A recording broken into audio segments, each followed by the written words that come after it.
So, good day mga ka-earner. So, ngayon nga ay naglilinis tayo ng kulungan ng ating mga kambing at pinalabas ko na rin sila. So, mga 3 to 4 days nga silang pinapakain ko lang dito sa loob mga ka-earner.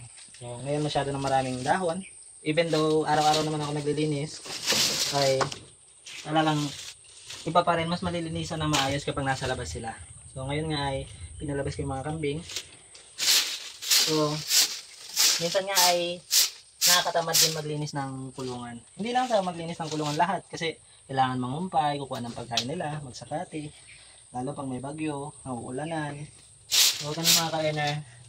So, kung gusto nyo magkambing, mag-alaga ng kambing ay kailangan dito talaga kayo. Dapat talagang hilig nyo mag-alaga ng hayop. Dahil nga, ako kahit nahilig kong mag-alaga ng hayop, dumarating pa rin ako sa point na yung kapag dami ng challenges, yung ganyan, yung pagod na pagod ka na, yung katawan mo hindi na kaya ng katawan mo, pero kailangan mo pa rin bumangon para alagaan yung mga alagang kambing. So kailangan pa rin maglinis, ganyan. Kaya hindi pwede sa tamad ang pag-aalaga ng kambing.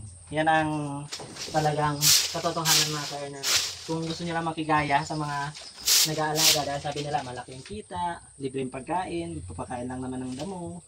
Hindi lang yun doon na nagtatapos mga ka-earner. Hindi yung basta iniwan mo lang sila, pabayaan mo ng kakain maghapon. Hindi ganun mga ka-earner. Dapat papainumin mo sila. Yung mga kailangan nila, magtatanim ka dapat. Dahil hindi naman forever ay sapat na yung mga damo na kinakain na. Dapat may mga legumes din para yung ibang nutrients. And then, ayusin yung kulungan, maglinis, sa labas, sa loob. Yan mga ka-earner. So,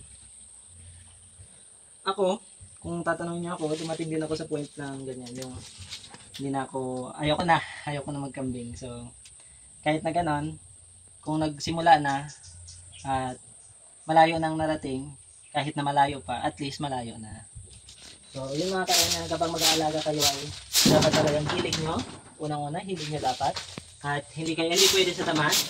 Hindi naman sa sinasabi kong masipag ako, pero hindi pwede sa tamad ang pag-aalaga ng kambing.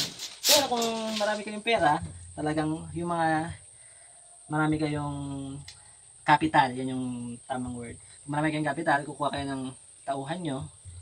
Kahit na nga ganon, kahit na may tauhan na kayo, kailangan nyo pa rin supervise, kailangan nyo pa rin puntahan, kailangan nyo rin matuto, kailangan nyo silang turuan. Kaya, hindi pa rin dapat. Pero kung tamad nga kayo at ayaw nyo masyadong madumihan yung kamay nyo, ganyan, at marami naman kayong pera, pwede pa rin. Basta hands-on pa rin dapat kayo lagi yung binibisita yung farm nyo. Huwag nyo iaasa lang doon sa mag-aalaga. Kasi nga, hindi naman nila business yun, kayo ang may business. At hindi rin natin may iwasan na yung sahod lang yung habol nila. Pero yung talagang alagaan na mabuti yung mga alaga nyo ay kung kayo talaga yung iba yung alaga kapag kayo mismo na may-ari yung mag-aalaga ng kambing.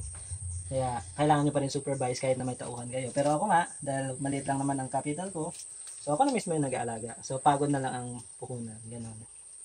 So, yun ang mga ka-earner. Keep in touch. Sana ay na-motivate ko kayo ngayon. At babala para sa mga tamad. Nakagaya ko? Hindi. Joke lang mga ka-earner. So, yun nga.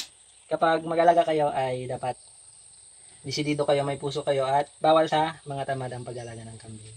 So, yun ang mga ka-earner. Keep safe always.